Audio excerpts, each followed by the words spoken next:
What's up, everyone? Welcome back to Speed, Math, and CS. So today we are going to be starting our study of, we're going to be continuing our study of AP Physics C, Electricity and Magnetism, and we are going to be continuing with Unit 5, which is going to be about capacitors and RC circuits. So essentially, we are going to learn about capacitors today, and with RC circuits, RC just meaning resistor or capacitor, we are going to be combining them with our previous knowledge about resistors in circuits. So let's start off with defining what exactly a capacitor is in the first place, right? So let's say we have something like so, right? So for a capacitor, we already learned that the notation looks somewhat,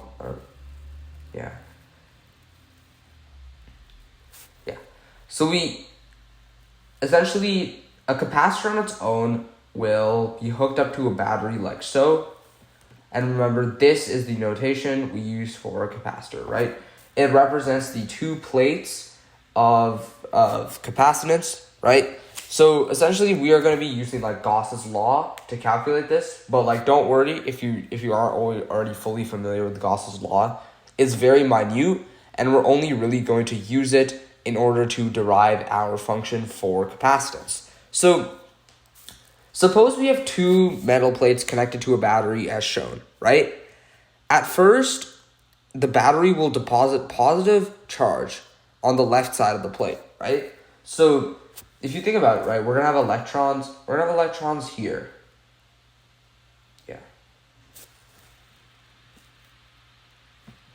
And they are going to essentially be moving here. And the thing is, this capacitor sort of acts as a break in the circuit. So the electrons will get condensed on this left plate, right?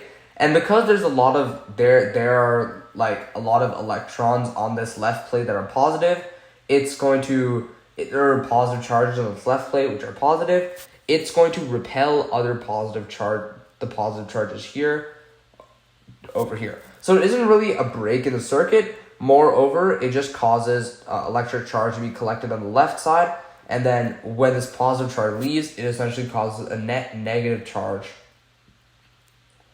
on this right plate of this capacitor, right? So essentially, what a capacitor looks like, right? If we take a cross section, it will have it'll be like a face like so, right? On this plate, we'll have a bunch of positive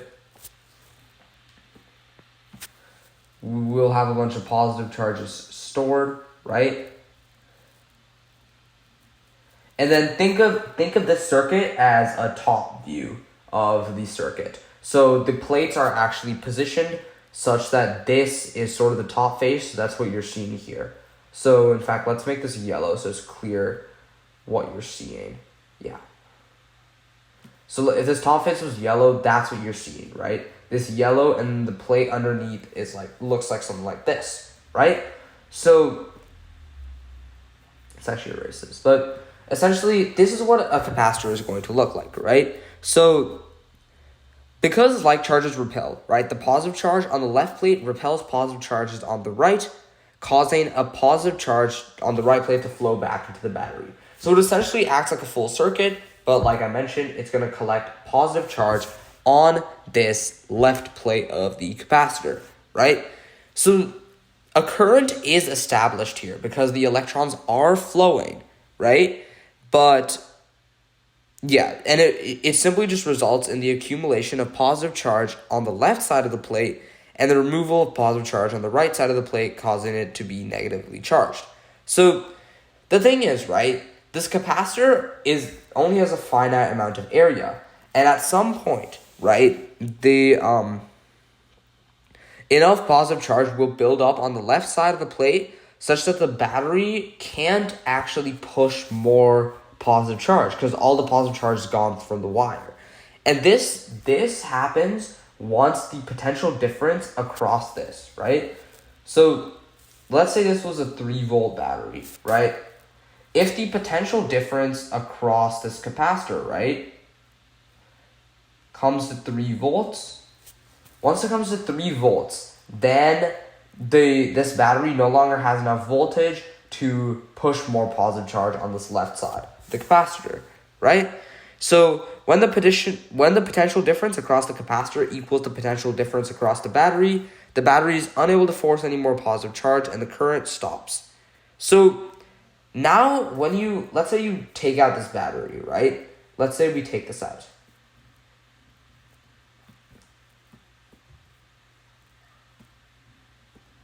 Or I didn't mean to do that, sorry.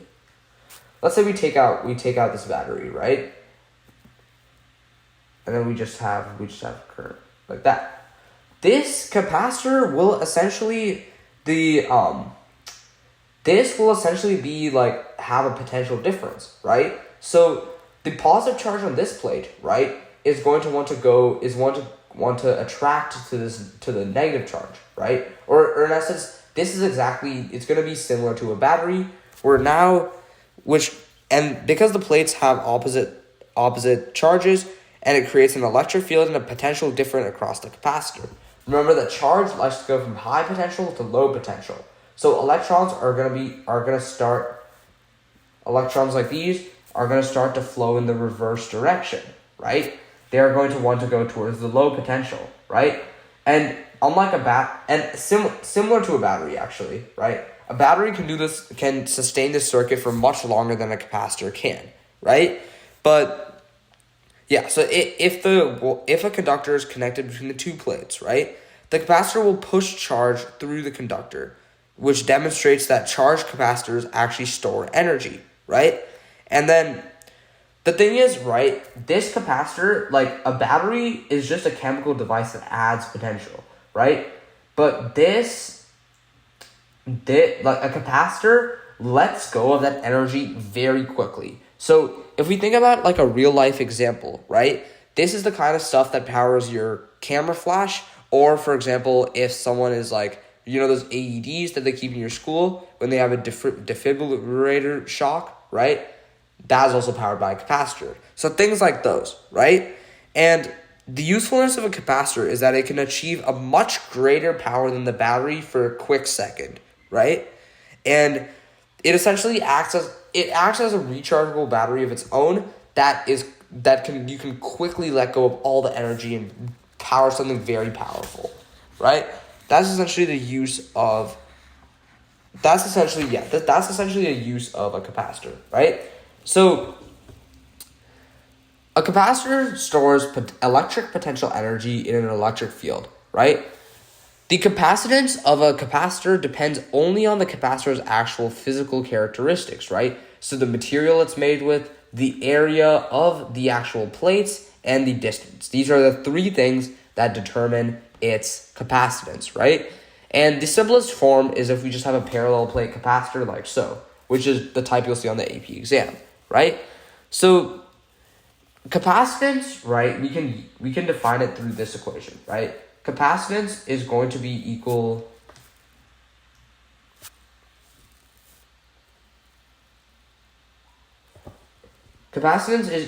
to the charge accumulated over V or delta V, right? So it can be either of these. So we will use either these functions in order to do that, right? And capacitance is measured in farads, right? So yeah, capacitance is measured in farads, right? This F represents farads, right? So let's use unit analysis to figure out if we're calculating capacitance, what type of unit should we get at the end of the problem, right? So farads equal to coulombs divided by volts, which are joules divided by coulombs, right?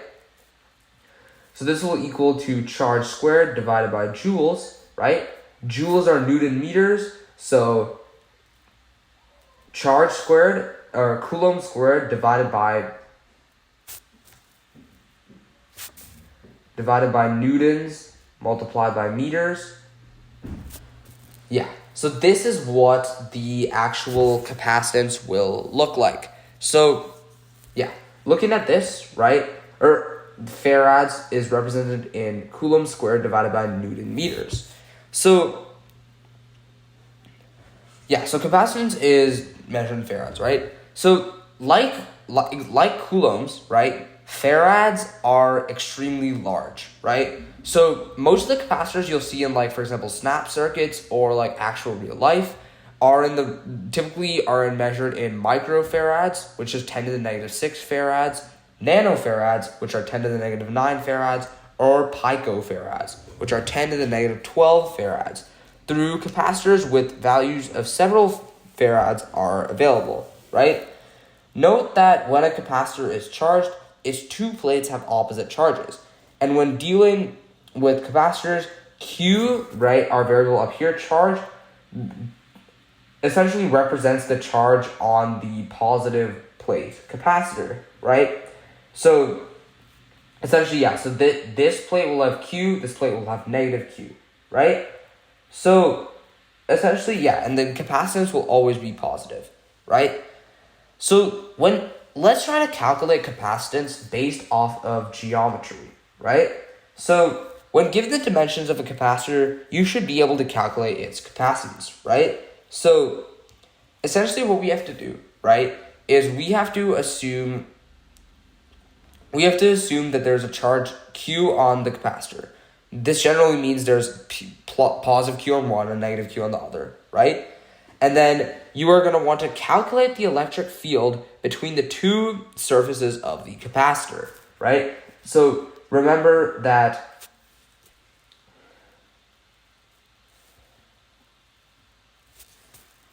a capacitor, right, from the top view looks like this, but if we want to break it down into its two actual sheet forms, something like this.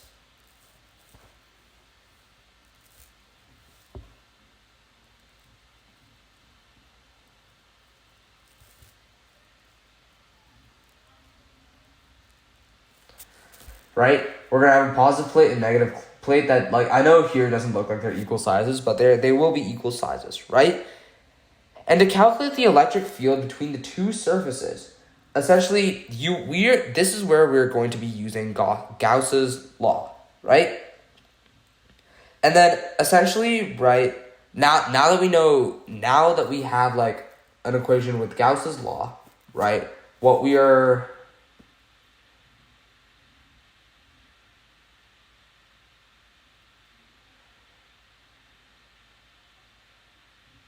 yeah.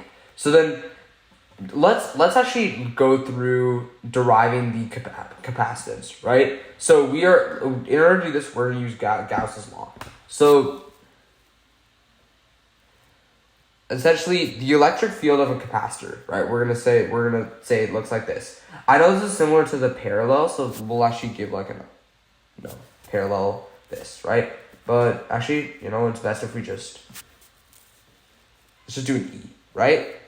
Electric field will be equal to our surface charge density divided by E naught, right? Because surface charge density will be Q enclosed, right? And this is equal to Q divided by, like, Q enclosed is going to be the surface charge density, right? And then this is equal to Q divided by A. Q divided by A is the surface charge density. So then multiplies by E naught in the denominator. And then what we can do with this, right? Now we've derived an equation for the electric field. Remember, in this case it's only dependent on the area. So what we're gonna do is we are going to now use our delta V equation, right? The one that we learned at the first lesson, right? So delta V equals to negative ED. Right? So essentially, with this, we know that ED is equal to Q divided by A E naught, and then we just multiply the D at the end, right? And then now what we're going to do next is we are going to essentially go back to our capacitance formula, because now we've calculated a function for volts, and now we're gonna calculate that, right? So then what we're gonna do is we're gonna say, hey, capacitance equals to Q divided by V. V is Q divided by A E naught divided multiply by D in the like outside the denominator, right? So then simplifying this, we get that E naught A over D. This will be our formula for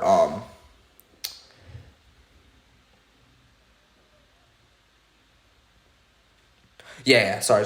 So this is going to be our formula for parallel plate capacitors. So the thing is, right, so solving this, we now have a formula for the capacitance of a parallel plate vacuum capacitor, right? And now let's actually analyze this solution, right? Because so we used Gauss's law to derive essentially what we did is we used Gauss's law to derive an equation for capacitance, right? So analyzing the solution, right, we see that capacitance increases as we increase the area, right, or the area of the plate. So the voltage of a parallel plate capacitor is determined only by the distance between the plates and the plate charge density, right? Because V equals to ED, or we can take the integral. So electricity is proportional to the charge density, right? And therefore, voltage and distance are both fixed, right? Because as we increase the area, it's not like there's going to be higher potential difference. So the charge density also becomes fixed. So then, if we then increase the plate area, right, charge, which is equal to Q, let's actually draw this out. I won't just talk at you for this, right?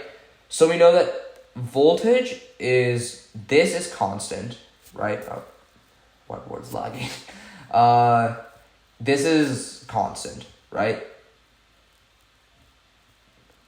We know that distance is also constant, and that the charge density is also constant.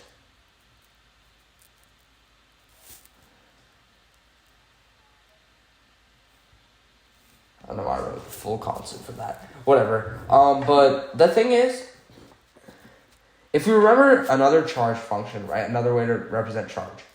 Charge can be represented as the charge density multiplied by the area, right? And we can see with our capacitance function, which equals to charge over V, if we increase the area, because this is constant. If we increase the area, we increase the charge itself. So the charge itself goes higher. So in this case, right, the charge goes up because the area goes up, right? In this case, the capacitance will go up because the charge goes up. Sorry, whiteboard's lagging again.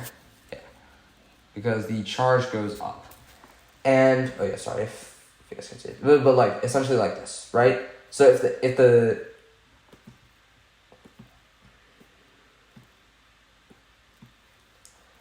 So now the thing is, right, with increasing distance, right, because it's inversely related to capacitance, right? Because the fact that remember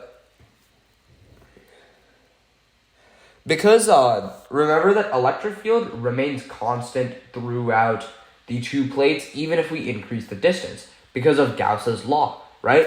Gauss's law tells us the electric flux doesn't change, because we can just take a bigger Gaussian surface. So essentially what we have to realize is that because voltage is in the denominator, right? So potential is in the denominator. Potential equals to negative E times D, right? So if electric field's constant and distance goes up, potential goes up. Potential's in the denominator, so capacitance goes down. So our actual thing, the solution we've derived, makes sense because of this reason, right? Now let's actually go away from this from this stuff, and let's actually get to putting the capacitors in series and in parallel. I won't actually spend all the time going through the derivation for this one, but essentially all you have to know, right, is that capacitors in series, right? So if we have capacitors in series like this, their equivalent capacitance, like this is the opposite of resistors. So if we have two in series, we are going to do the reciprocal stuff that we did with the resistors in parallel. So essentially the capacitance is going to be equal to the following. 1 over C1 plus 1 over C2, so on and so forth, right? So you essentially take the reciprocal of the capacitance, right? Add up the two reciprocals, and then take the reciprocal of that to get back to the actual capacitance. That's the formula. Now, if we have two capacitors that are in parallel, right?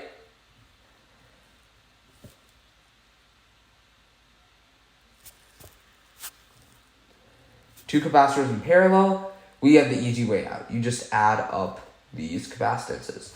And this should make sense, right? Because at least for a series in parallel, right?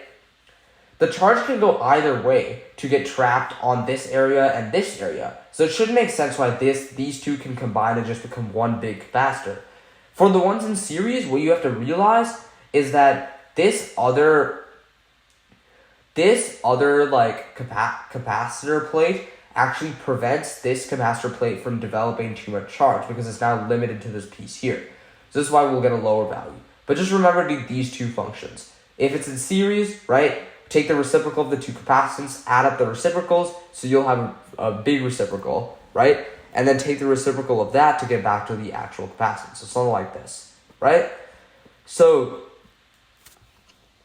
essentially, let's actually do a practice problem on this, right? So let's say we have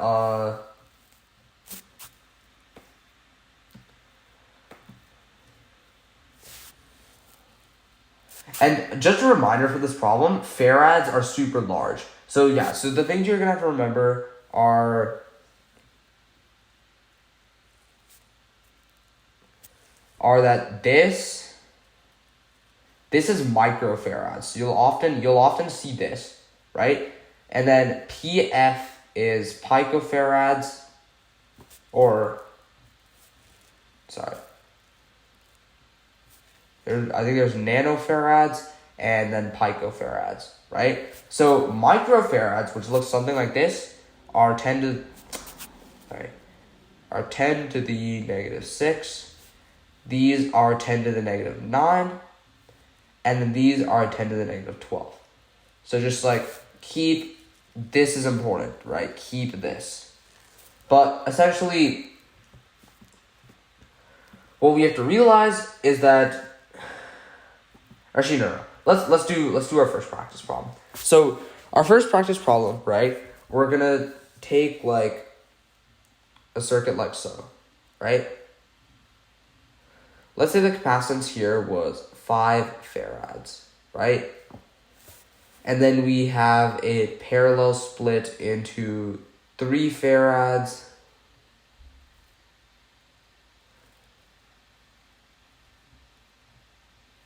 And then 2 farads, right? Something like so. And then in here we had, why did I put the 1 inside of there?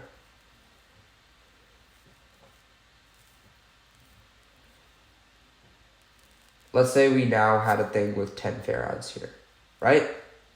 So the first thing we're going to notice is that the simplest thing we can evaluate is the one right here. So 3 farads, right, they're both in parallel, right? So we just add them up. So we can actually take out this parallel circuit and instead replace it with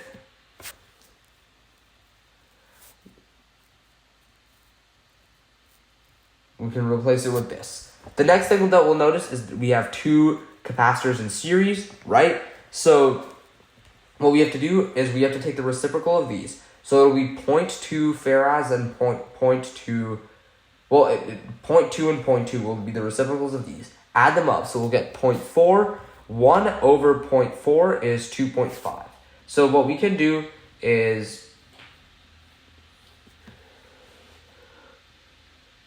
we can now remove this.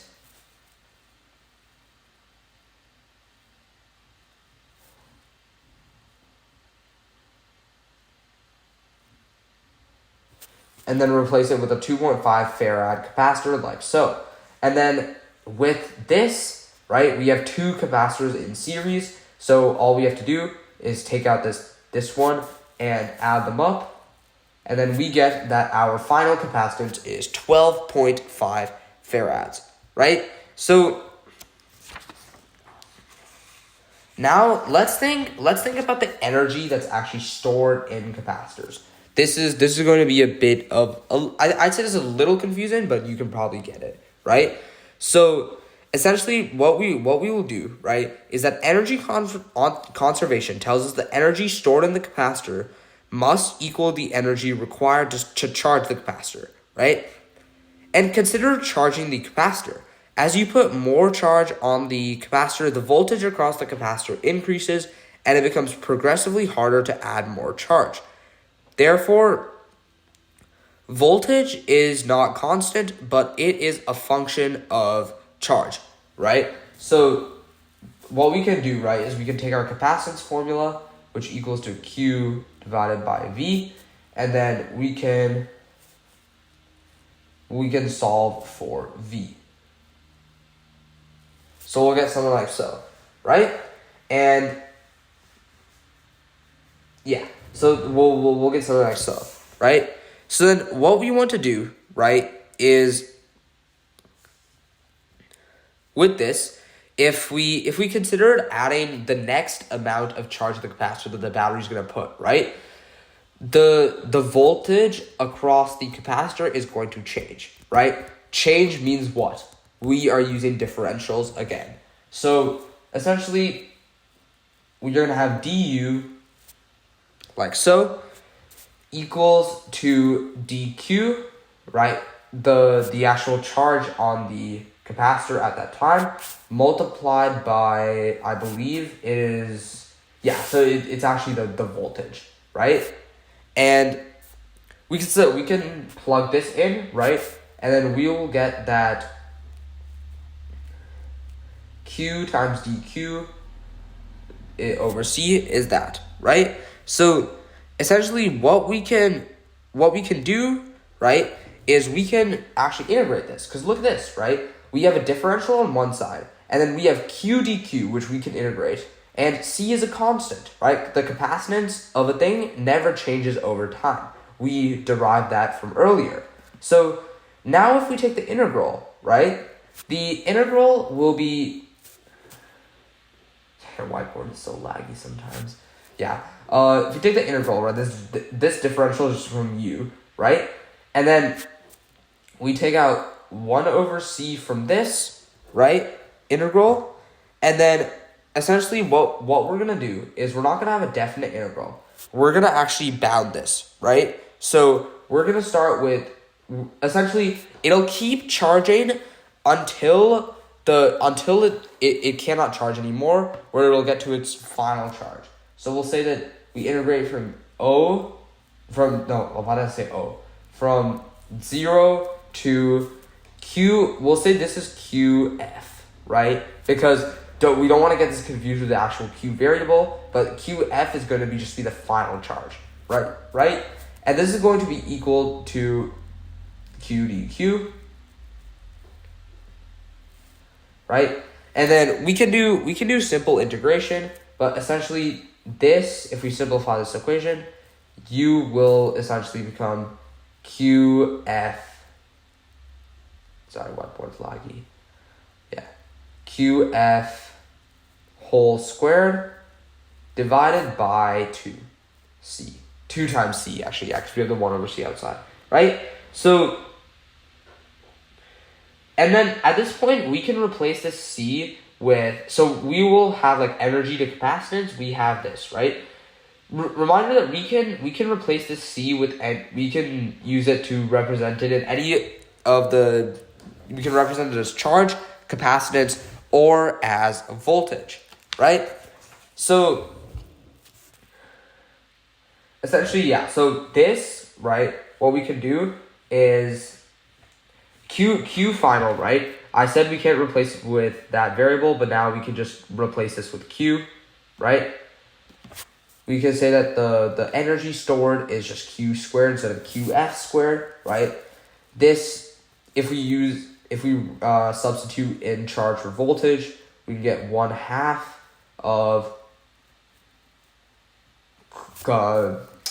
Coulomb charge times voltage squared.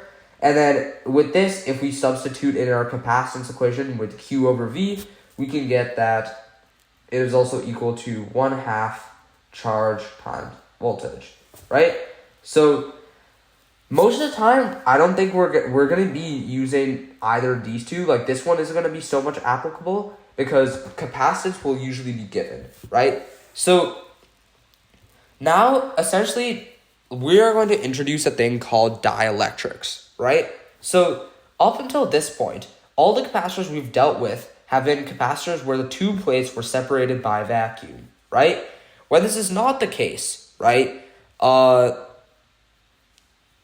Essentially, when this is not a case, the charge on each plate induces an opposite charge on the surface of the dielectric material inside the capacitor, right? So essentially, if we think about it now, right, and we have like two surfaces like so, right, the capacitor is going to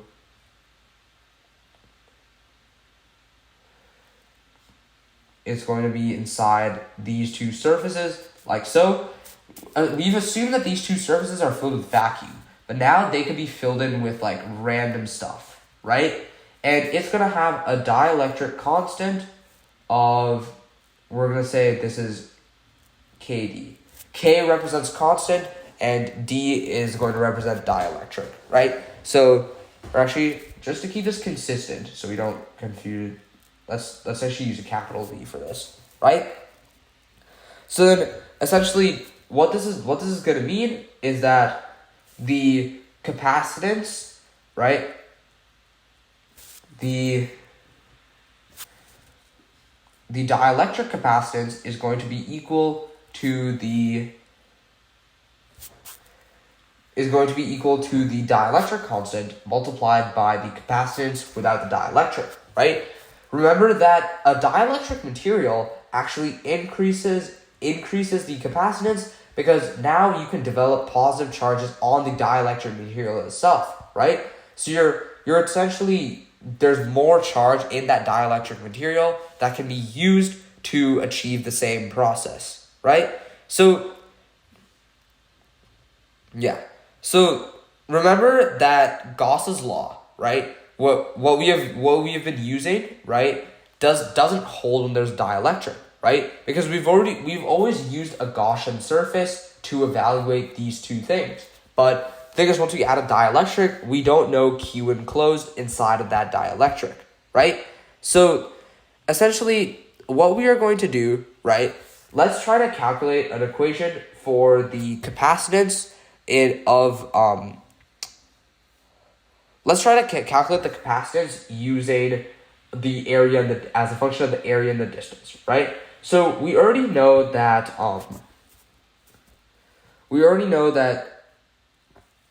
C equals to E naught, which is the permittivity of space, area divided by D, right? And essentially, let's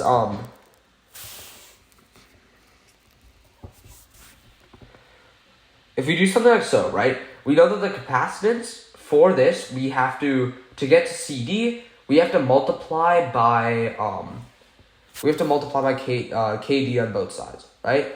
So CD, sorry, my board's lagging again. Yeah. Is equal to KD multiplied by what we already have, right? Everything that we have here it's the same thing now, right? So now essentially we've completed the stuff of actual capacitors, right? So this is all we need to know about like capacitors themselves, right? So now give me a sec. Let's move on to actually putting these. So this is important information, right? And yeah, so the first like 35 minutes of our lectures was about this, right?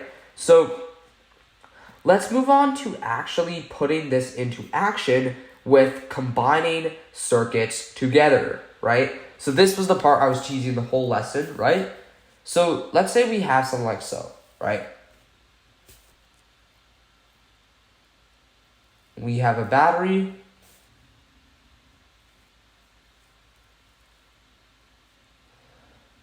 a resistor, then a capacitor.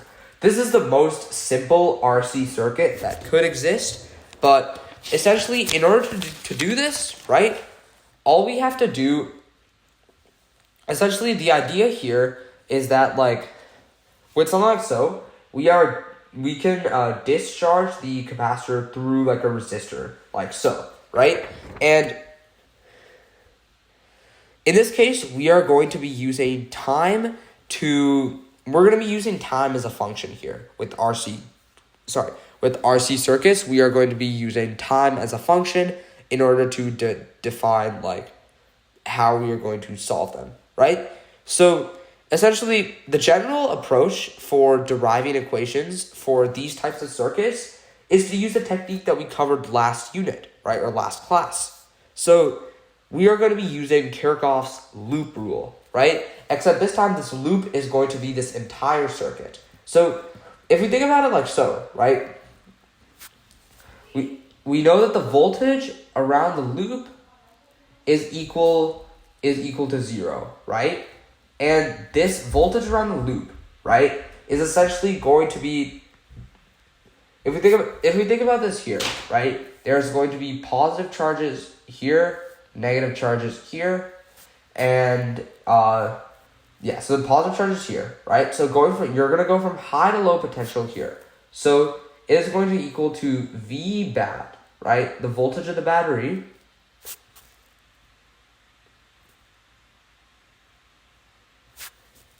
Voltage of the battery. And then in this case, right, positive charge is going to come in here, and then this resistor is going to do a potential drop of I multiplied by the resistance. And then lastly here, remember that positive charge accumulates on this side of the capacitor, and negative charge accumulates on this side of the capacitor, right? So we're essentially going to go from high to low potential, which is going to be another drop.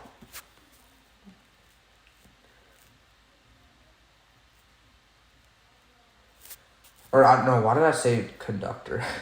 I'm getting confused. V capacitor, right? So this is what our loop equation is going to look like, right? So after we create a Kirchhoff's loop equation for the circuit, right? Before we can solve this equation, right? All the variables must be expressed in terms of time and charge, right? And this can be done by relating the voltage across the capacitor to its charge using the equation Q equals CV and relating the current through the circuit with the charge on the capacitor using the relationship I equals to dQ over dt. Remember, this is what we opened up the lesson with at the start of last time. So let's do this, right? So remember that So voltage on the battery, right, is going to be something, right? So for now, we have to keep the VBAT, right? But current turns into dQ divided by dt multiplied by R minus capacitance equals to Q equals, so the voltage of the capacitor equals to Q divided by C, capacitance, right? These three will all be constants. So in this case, we have derived an equation. So So for example, if we have the battery, right, as so, the voltage around the loop is, it's 0, right? And voltage of the battery is going to be given, resistance is going to be given, and capacitor is going to be given like so. So now we should have like a differential equation, right? Involving a bunch of constants, right? So we have V bat, R, and C. These are all going to be constants, right? Because the voltage across the battery remains the same, the resistance of the resistor remains the same, and the capacitance of the capacitor remains the same, right? So so now after separating the variables, right, we have to separate dq on one side and the dq's and the q's on one side and the dt's on the other side, right? We will after separating the variables and then we indefinitely integrate, right? We will yield an equation relating charge to time with the constant of integration, right? So, and then with this, right, we're going to have a weird plus c in the equation, right? So we're going to use the initial conditions given in the problem to eliminate the constant of integration and then check our answer using the fact that at t equals to infinity, the charge moving through the circuit is 0. So now we should have charge as a function of time, and if we want to calculate current as a function of time, we just simply plug in q of t into I equals to dq over dt. So we just take the derivative with respect to time. And then we should be able to check that our new equation gives the right values at t equals 0. So at t equals 0, the current will be at its max. At t equals to infinity, the current will be 0. So that is going to be our strategy for solving RC circuits. So now let's think of discharging a capacitor through a resistor, right? So now let's say in this case we just have a resistor like so, and we have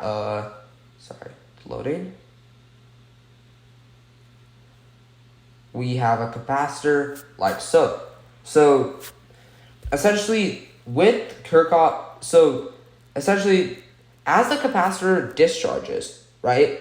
So a capacitor of capacitance C is charged by a battery of voltage V, and then attach to a resistor and then we set time equal to 0 out there. Essentially, what we want to do is we want to determine the charge on the capacitor and the current through the circuit as functions of time, right? So as the capacitor discharges, the charge across the capacitor decreases, resulting in a decrease in the voltage as well. And this is because Q equals to C times V. As voltage decreases, so does the current through the resistor. Thus, we expect charge, voltage, and current to all decrease with time, right? So, additionally, because the rate of change in charge equal to the current is proportional to charge, we expect that the decrease in the charge will be exponential. And this, now if we solve this using actual like math, right, we'll get something in the form of y equals to k times e to the cx, right? So let's start with Kirchhoff's loop rule, right? So using Kirchhoff's loop rule, the voltage across this capacitor, right, minus current times resistance of this resistor is equal to 0, because all the potential differences across a loop sum up to 0, right? So essentially at this point, right, there's no negative sign here, because in this case the capacitor is acting like a battery, right? So so the positive plate of the capacitor is always a greater potential than the negative plate. So when we go around our loop, we go from low to high potential, which is positive voltage. Notice that like this equation is consistent with the fact that current is 0 at t equals to infinity, because when at equilibrium, right, V of C will be equal to 0. So, and then because resistance is constant, this means that current is 0. So this equation works, right? So the voltage of the capacitor is not constant, right? And the voltage is essentially equal to Q divided by C minus IR, which equals to 0, right? And what we can do here is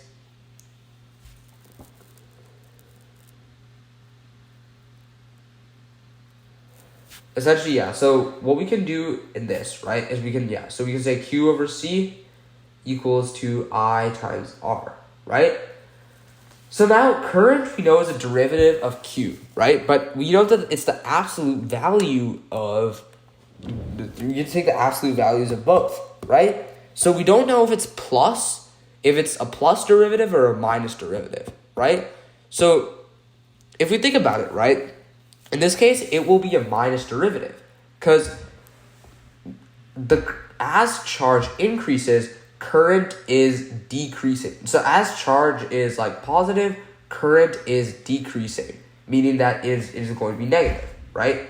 So something like so, right? So what we are going to do is we are going to say, hey, we're going to replace this with dq over dt multiplied by r, right? And then essentially what we have to do now is we have to separate the variables. So after this should be pretty simple. Remember, we have to collect all the dq's on one side, all the dt's on one side. So what we will do is we will essentially move this r to the other, move this r, this dt to the other side, and then we're going to move this q to this side, right? So dt,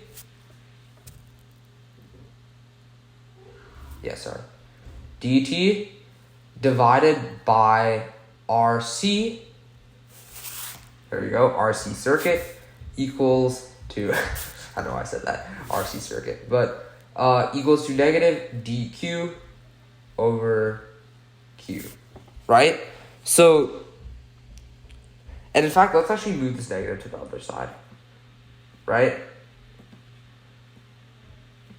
So at this point, what we can do is we can integrate this, right? If we take the integral, right, we will get negative integral of dt over RC equals to integral of dq over q, right? And then now for this, what we can do is we know that the indefinite integral of r times c, or 1 over r times c, because that's a constant, we can just take it out from under the integral. Like so.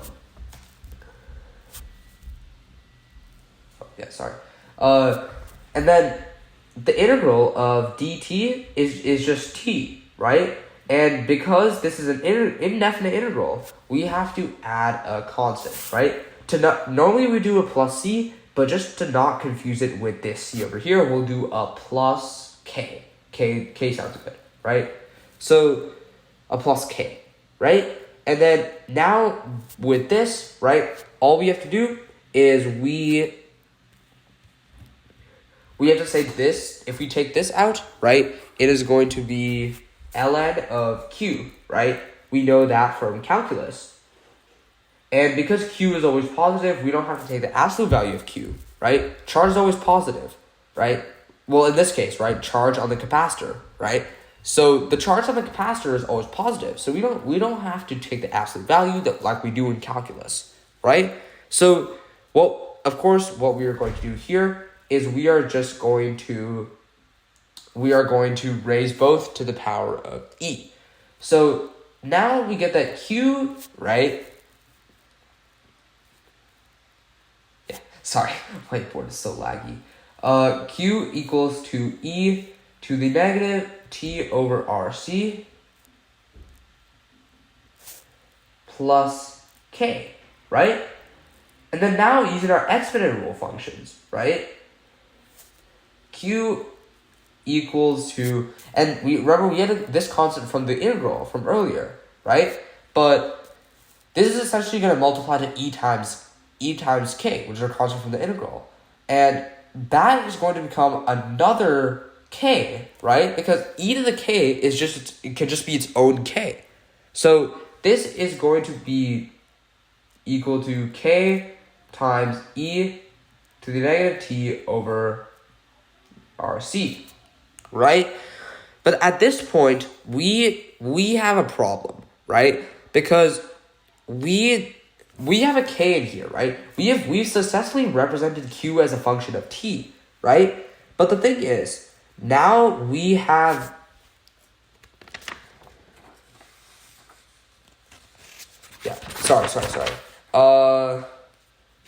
but now the problem is we have a pesky k here that we don't know what the value is. So what we have to do is we have to essentially use the context of the problem to figure out what this k is going to be. So the thing is, right, now we have to use the initial conditions to calculate the constant of the integration, right? So the initial charge on the capacitor before we started discharging it through the resistor, we can represent that through a q naught, right? And if we plug in 0, right, into here, it'll become 1. So the charge equals to k, right? So if we plug in q of 0, right, we know that q of 0 equals to q naught, right? Which equals to k multiplied by, if you plug in a 0 in the top right, this is just going to become 1. So we know that k is now q naught, right? So we can actually solve directly for this, right? You know, just to make this not confusing, just to make this less confusing, right? We're just keep this as e to the k, right? So essentially e to the k multiplied by 1. So we can replace e to the k in our solution with q naught, right? Where q naught is the original charge, right? And notice here, this makes sense, right? Because if q naught is 0, if there's no charge on the capacitor to start with, right, there is going to be, the charge is just always going to be 0.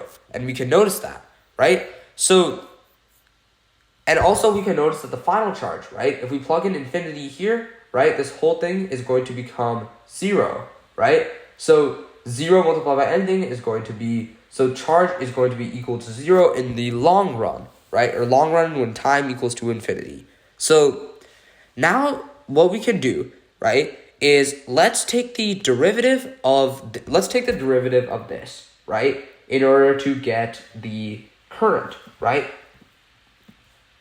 So getting current, right, and you can box these functions actually, right? Current, if we take the derivative, right, this is a simple derivative because you learn this in calculus, right? So I won't go through the whole derivation here.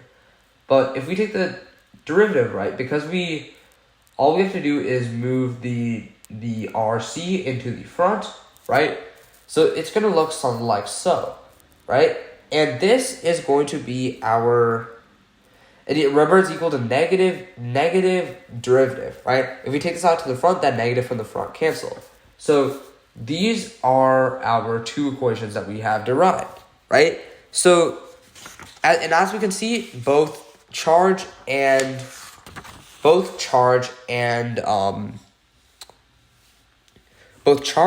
time are like exponentially changing. Both charge and current, are exponentially changing, right? So let's say now we are charging a capacitor through, if we are charging a capacitor through a resistor and a battery, right? What we can do, right, is we could do the same thing. In fact, it's important you practice this on your own, right? But let's actually,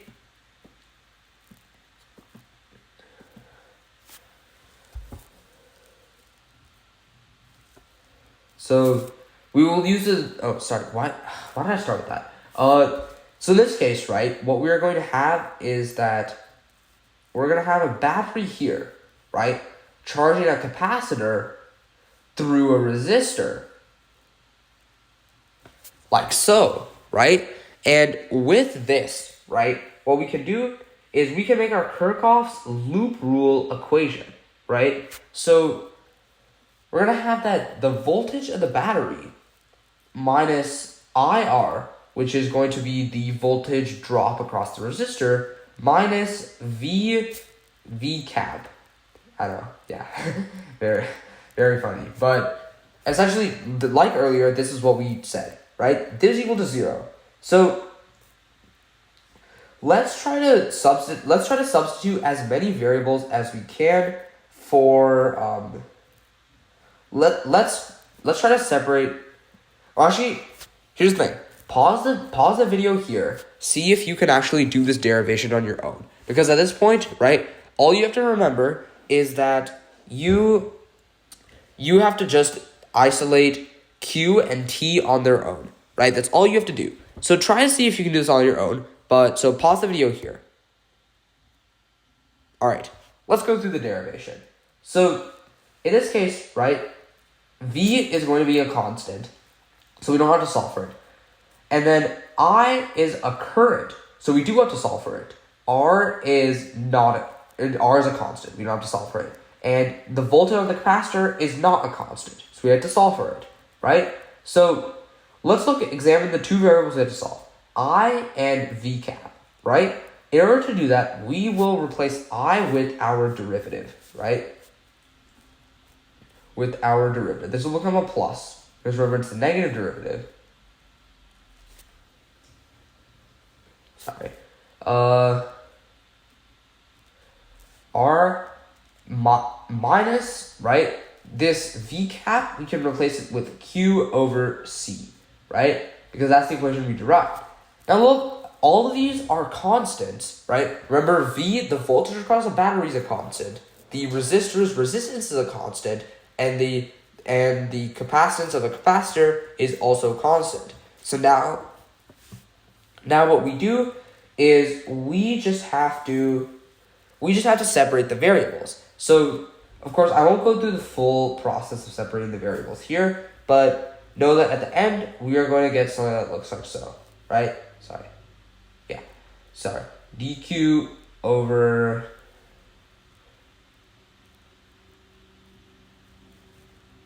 Q equals to dt over RC, right?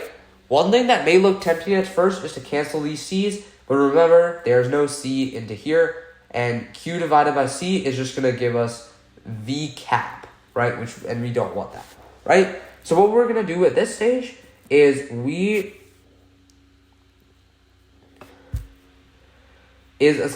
so what we're going to do is we are going to just integrate both sides, right? And to do so, when we take the integral, right? Sorry. Whiteboard is lagging again. Take the integral of both sides, right? We will get that this is ln of CV minus Q, which equals to negative T, right? This is just negative T, right? Because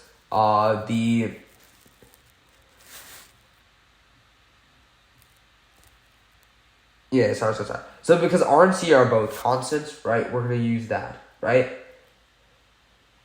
And in this case, right, there's negatives actually going to be here, right? So let's keep it that way for now, right?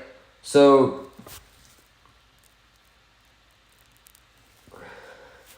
T over RC plus K.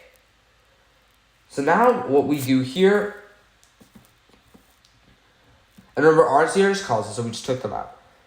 So now what we can do here is we can raise both to the power of E. So we get that Q minus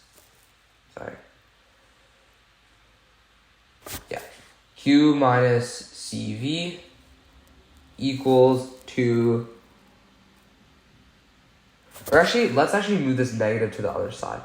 If we move the negative to the other side, what we will discover is that, so CV minus Q will be equal to e to the negative t divided by RC plus k, which equals to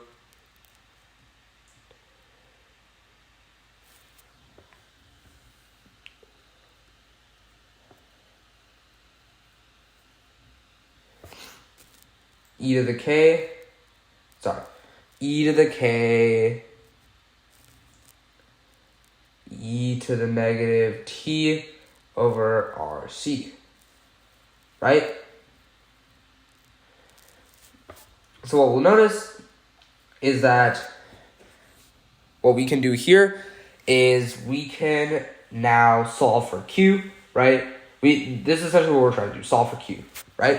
So if we solve for Q, we'll get that Q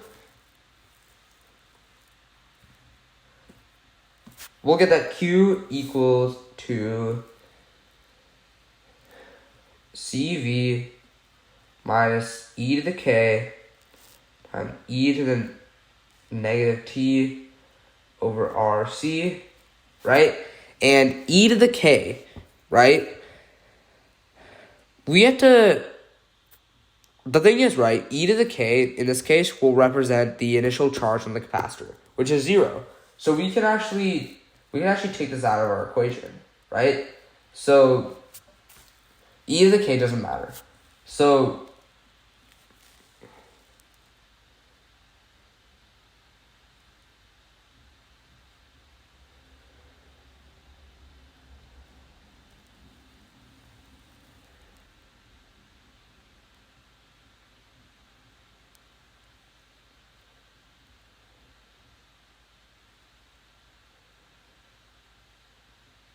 oh yeah, sorry.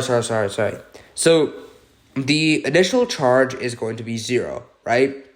So when the charge is 0, it's just going to be e to the 0, right? So then CV minus e to the k is going to be equal to 0. So e to the k equals to c times v, right? So this will equal to CV1 minus e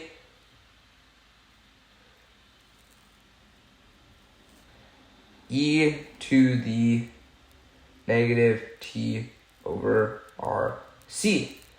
So there we go. There's our final answer.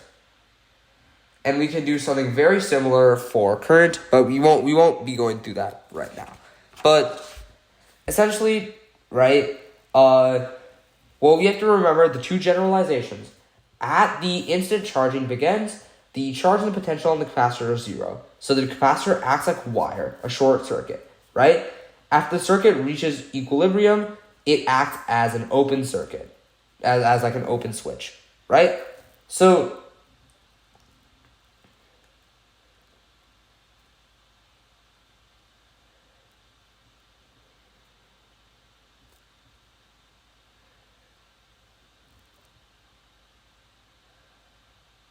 yeah. So now what we're going to do is we are going to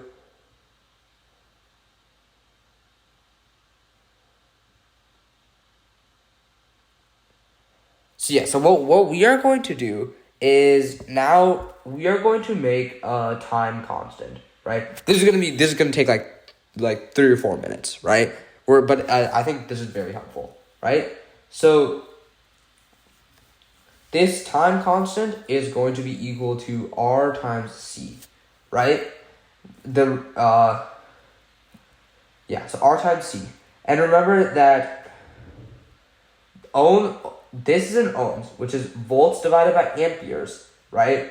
And then this is in coulombs divided by volt, right? So doing both of these up, this will be coulombs divided by ampere, right? Coulombs divided by ampere is coulombs divided by coulombs per second, which is just second. So the quantity R times C is in units of time, which is seconds.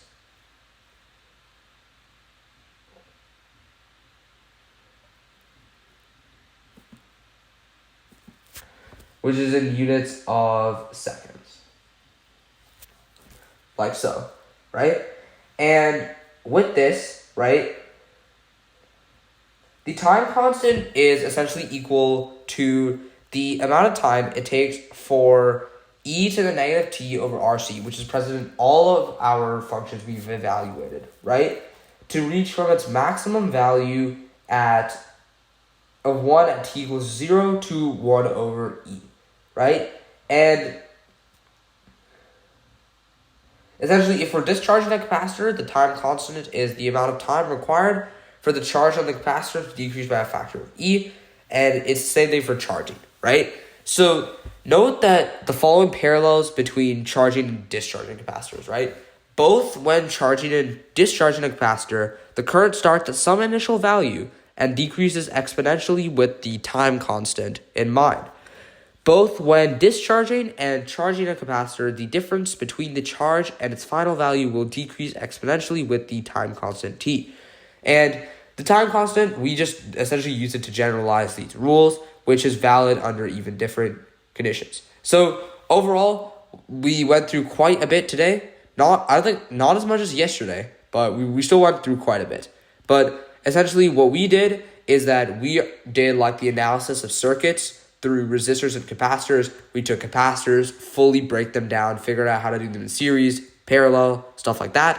What we did next is that we used Kirchhoff's laws and definitions of capacitance and current to represent all of our variables as charge and time. And we essentially, using a circuit, we essentially represented after a certain amount of seconds, right, what will the charge on our capacitor be, right?